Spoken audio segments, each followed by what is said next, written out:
remember the Argonne, 1918. The sounds of that battle still haunt me to this day. Machine gun fire from enemy lines. The sickening sound of a bayonet tearing through human flesh. A soldier next to me firing his sidearm in desperation.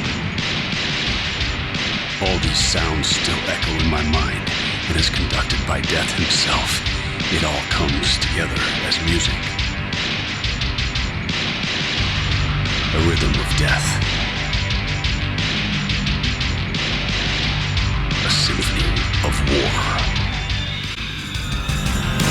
Far from their land as they made their stand, they stood strong and the legend still lives on.